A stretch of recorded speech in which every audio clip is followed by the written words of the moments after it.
Un saludo muy especial a todas las personas que se unen a esta exégesis, a esta profundización.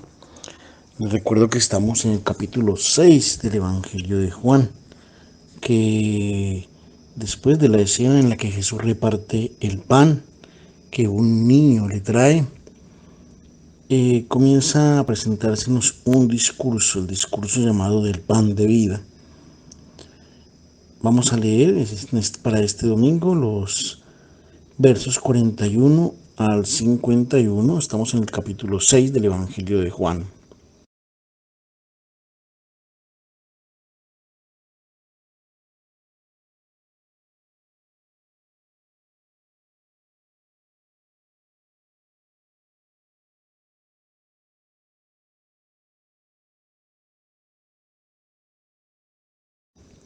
Una primera lectura general y luego, de acuerdo con la estructura, vamos leyendo cada una de sus partes.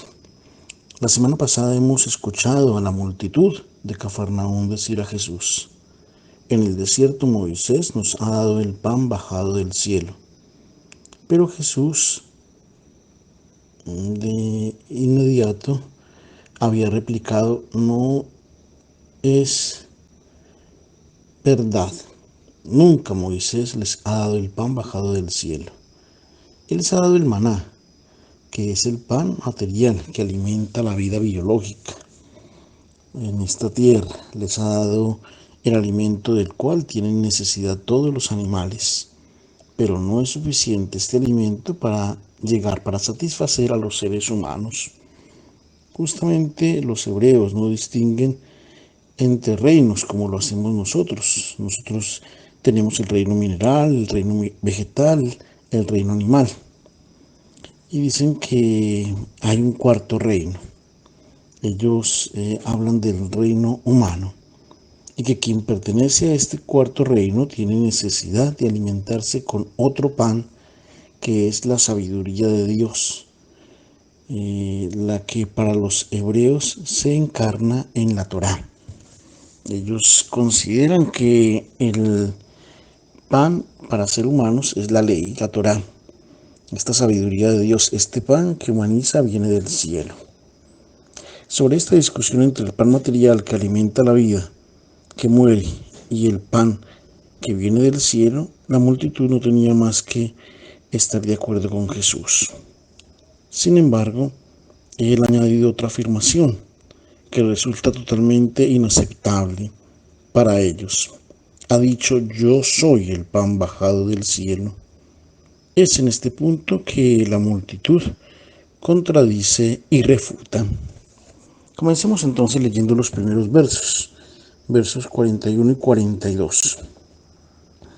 De frente a lo que ha dicho la multitud, comienza a murmurar en contra de Jesús. El verbo griego empleado es gongisein. No significa propiamente gritar, alegar, significa refunfuñar, contestar, indignarse, refutar absolutamente aquello que Jesús ha dicho.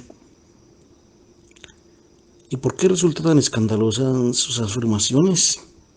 Sobre todo por dos razones. La primera: el piadoso israelita está convencido de estar ya en posesión del pan del cielo. Para él la Torá es suficiente. La Torá, la sabiduría de Dios, esta Torá, esta ley, es el pan que te hace humano y que te hace llegar a ser verdaderamente hombre. Te dice, por ejemplo, no matar. Son los animales los que matan. Si tú perteneces al reino humano, entonces no matas. Es decir, te humaniza en la forma de asumir la sexualidad, porque los seres humanos no son como los animales, que viven la sexualidad para la conservación de la especie. Y entonces te dice: si quieres pertenecer al reino humano, no cometerás adulterio. Te dice que no conserves rencor en el corazón.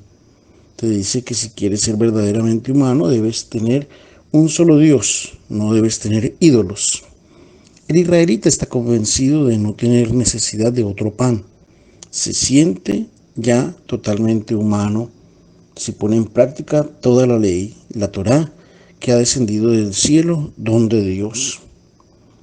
Israel era y está orgulloso de este don, que lo hace sentir privilegiado entre todos los pueblos de la tierra. De hecho, en el capítulo 4 del Deuteronomio dice: los otros pueblos, escuchando hablar así de esta ley perfecta, dirán: este es el único pueblo sabio que existe en el mundo. Es importante tener en cuenta este amor que el pueblo de Israel tiene por la Torá, el texto sagrado. La ley es lo que mueve su corazón, es la razón de ser, es el alimento espiritual. Y ellos que tienen ya pues esta división como en otro reino diferente del reino animal, entonces consideran que allí se fundamenta su humanidad. Es en este contexto que para los judíos Jesús hace una presentación inaudita y ofensiva, si se quiere, para ellos. Se presenta él mismo como la encarnación de la sabiduría de Dios. Dicen ellos a Jesús: pero ¿tú quién te crees que eres? ¿Cómo es que puedes pretender ser la encarnación de la ley?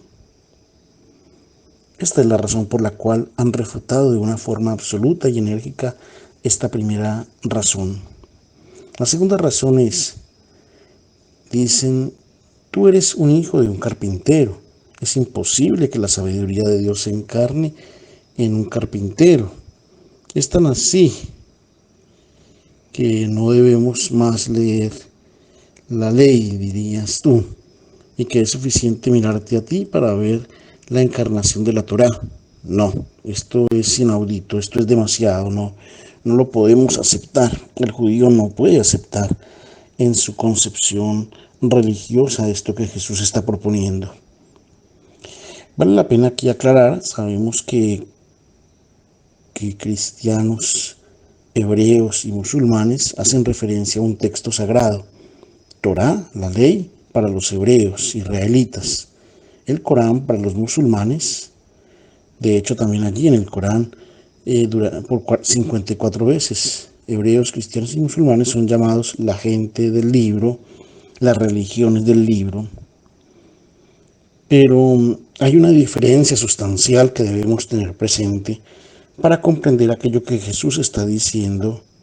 Hebreos y musulmanes tienen la sabiduría de Dios que guía sus vidas, encarnada en la Torá y en el Corán respectivamente, que han descendido del cielo. Pero para nosotros los cristianos, la sabiduría de Dios no se ha encarnado en un libro, no es palabra escrita, se ha hecho carne en Nazaret, en el vientre de María. Es verdad que es a través de un libro que nosotros escuchamos, vemos, conocemos, tocamos a Jesús a través del Evangelio.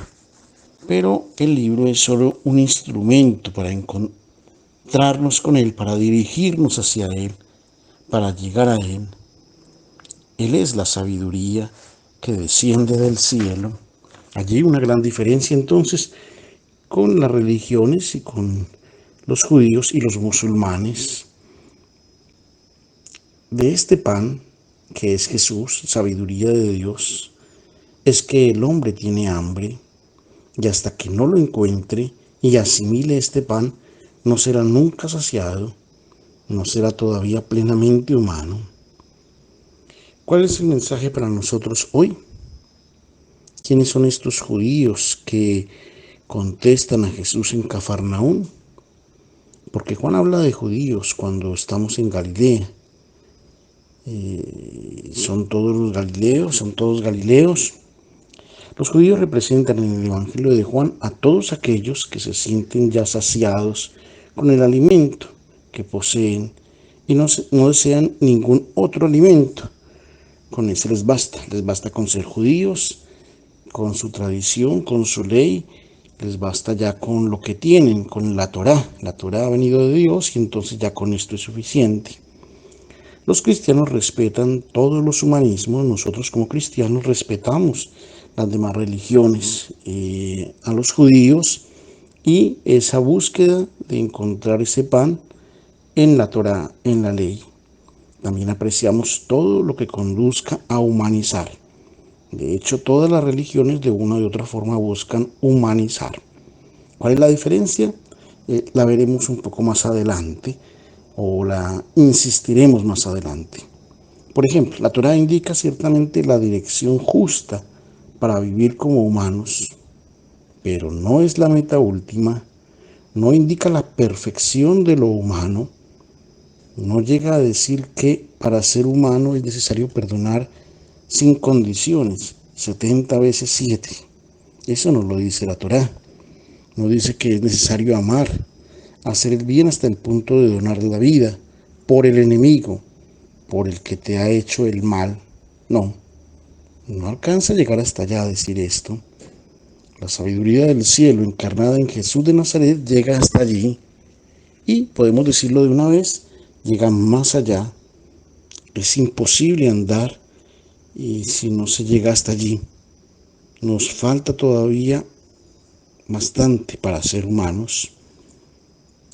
Aceptar a Cristo, no conformarnos simplemente con un libro, sino ser capaces de adherirnos a Cristo. Esa es la diferencia. Los judíos de los cuales habla el Evangelio de este domingo no son los de Cafarnaún.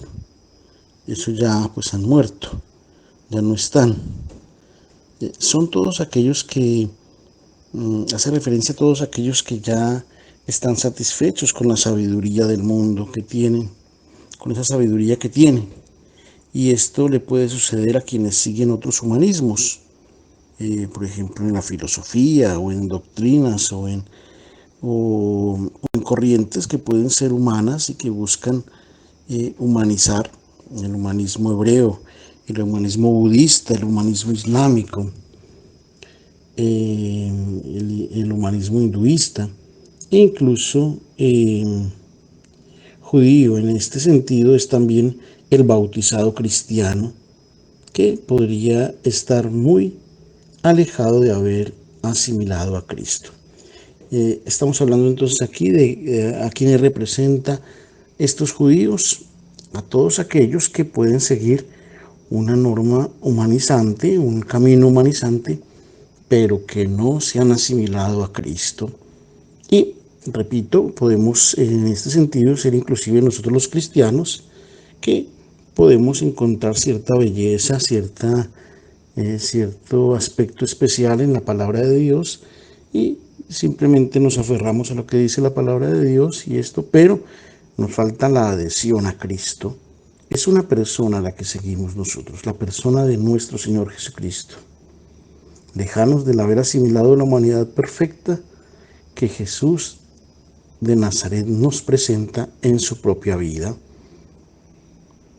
Podría haber ensayado alguna migaja del Evangelio inclusive, pero nos podríamos haber quedado en cosas solo de apariencia y no hemos aceptado acoger todo, ir más allá. Todavía tal vez nos falta en esta acogida de la humanidad de Cristo total. Es el judío que de alguna manera está presente en cada uno de nosotros. Y ahora Jesús nos ayuda a identificar este judío que está en nosotros y a hacernos descubrir cómo Él defiende su posición, cómo justifica la refutación del pan del cielo que es Cristo. Leamos entonces los versos siguientes del 43 al 47. Antes los judíos murmuraban contra Jesús, ahora murmuran entre ellos, los unos con los otros. Han escuchado una afirmación contrastante y en vez de confrontarse con Jesús para tener claridad, comienzan a murmurar entre ellos, a constatar lo que Él ha dicho, pero lo hacen entre ellos, no confrontan a Jesús directamente. Es lo que sucede hoy cuando nos encontramos de frente a Jesús a través de la propuesta de su evangelio, de su palabra.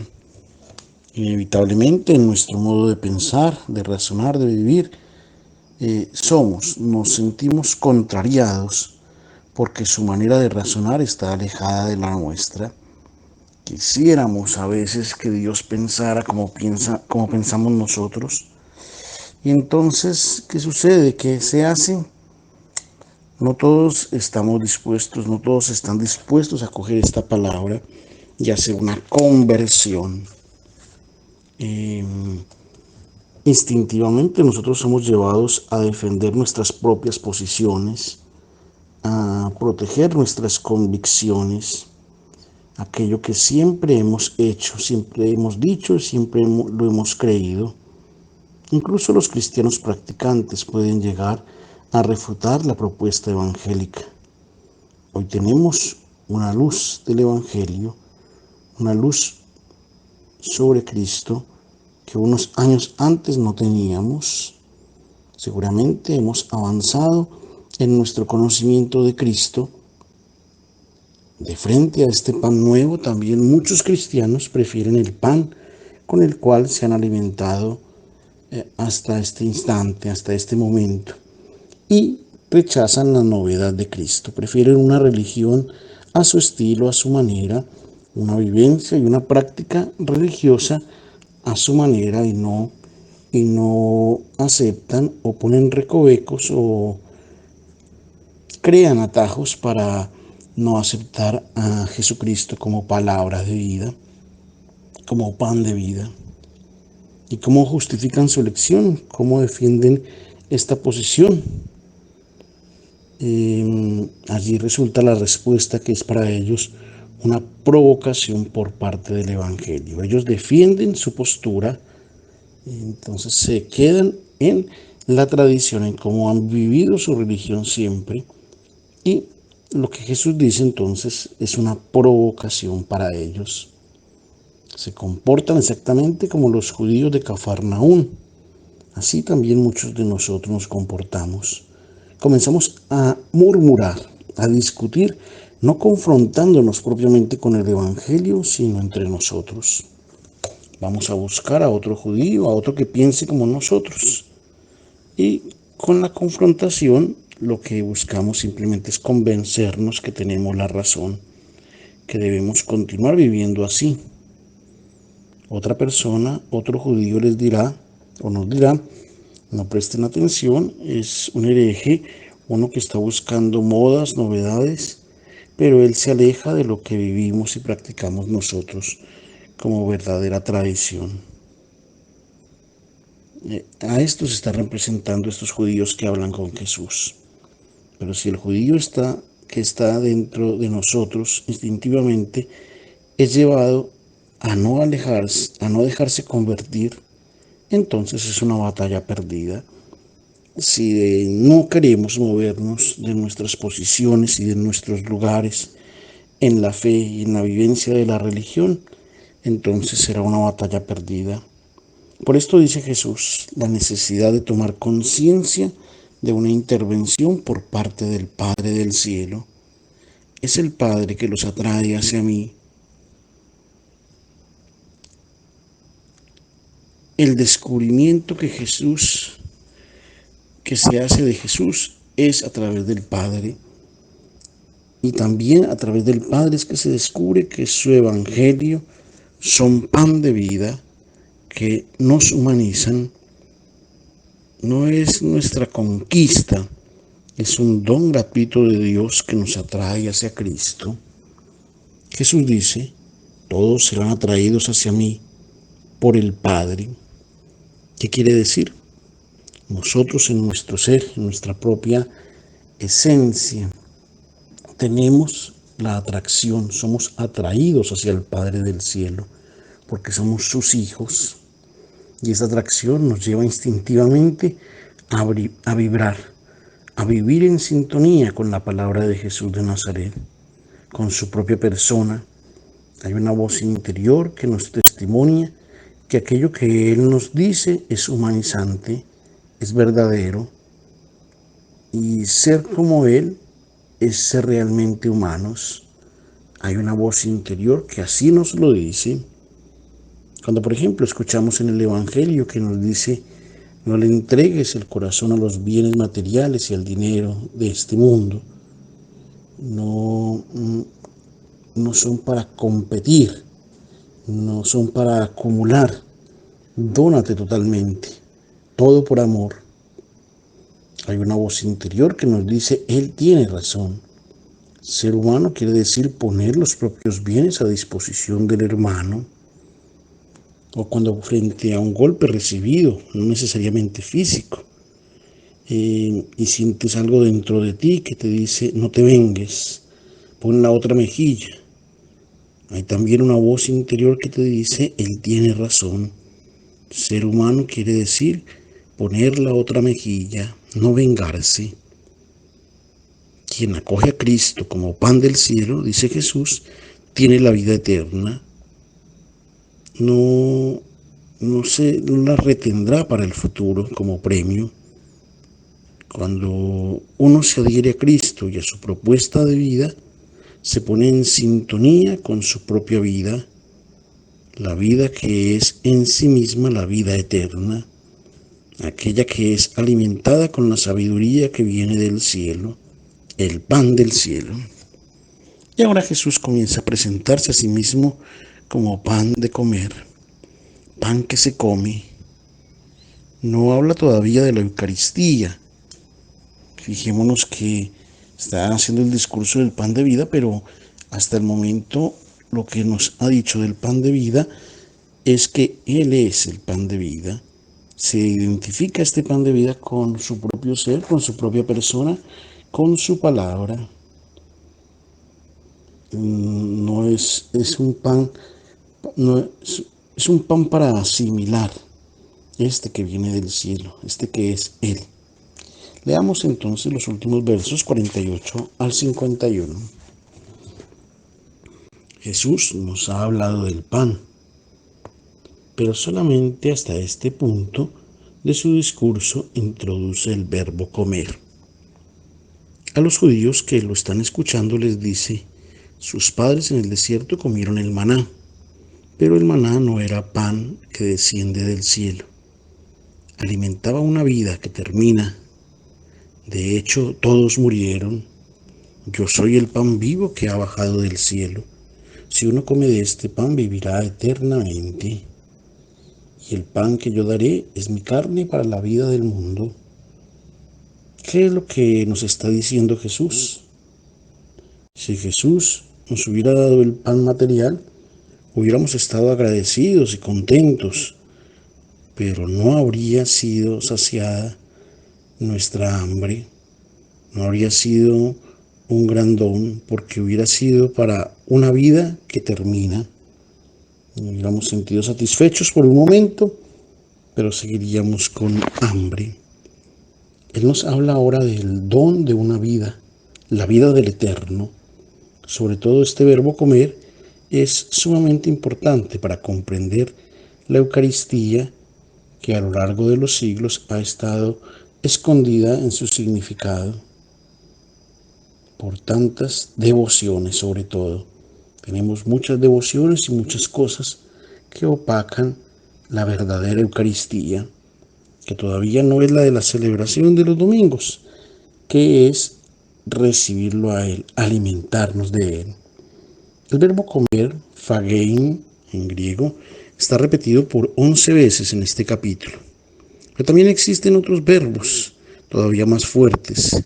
Trogein, que quiere decir triturar, masticar. También existe bere, que aparece 3 veces. Jesús no está todavía hablando de la Eucaristía, sino que está preparando este tema en su significado auténtico. Entendamos la metáfora, tratemos de descubrir, entender bien qué es lo que el Señor quiere enseñarnos en este ejemplo. El pan de vida empleado es la Sagrada Escritura para referirnos a la palabra de Dios. Es el pan de vida. Este es el verdadero alimento, la persona de Jesús, lo que es Jesús y la palabra de Dios. Así lo dice el profeta Ezequiel. El Señor dice al profeta, hijo de hombre, come este rollo y después ve y habla a los israelitas. Esto es, asimila tú, no solo con la mente y el corazón, sino que se encarne en tus huesos, en tus entrañas, en toda tu vida. Encarna esta palabra y luego ve a comunicarla. Es esto lo que significa aquí el verbo comer, que es empleado en el sentido de asimilar, de hacerlo carne de la propia carne. Es esta palabra de Dios que se mete dentro de nuestros huesos, de nuestras entrañas, de nuestra vida, y que la llevamos, la portamos para anunciarla. Así, cuando yo anuncio la palabra y después la ven encarnada en mí, en mi propia vida, en mis huesos, en mis entrañas, allí es cuando se hace convincente mi anuncio. También el profeta Jeremías, que dice: cuando he encontrado tus palabras, oh Señor, cuando han venido a mi encuentro, yo las he devorado con avidez, y tu palabra ha sido para mí el gozo y la alegría de mi corazón. El verbo comer, que significa asimilar esta palabra de Dios, Jesús lo dice: el pan que yo daré es mi propia carne. ¿Qué significa el término carne? Recordemos que es importante porque podemos de pronto equivocar la interpretación. El significado que Jesús da al comer su carne. En la concepción semita, la carne no indica los músculos y esta materialidad de la que estamos hechos. Esta es una equivocación peligrosa. Cuando nosotros hablamos de la resurrección de la carne, todavía hay muchos que piensan en una recomposición de los músculos, de los tejidos de esta carne material. Y no es así. La carne en el sentido bíblico son los músculos, no son los músculos de la persona o las entrañas o todo lo que somos, los huesos, no. La carne se entiende como todo el aspecto de la debilidad, de las limitaciones que tenemos, nuestra condición mortal, las limitaciones, la fragilidad que hay en nuestra vida. El término carne es utilizado en el sentido de fragilidad, de limitación.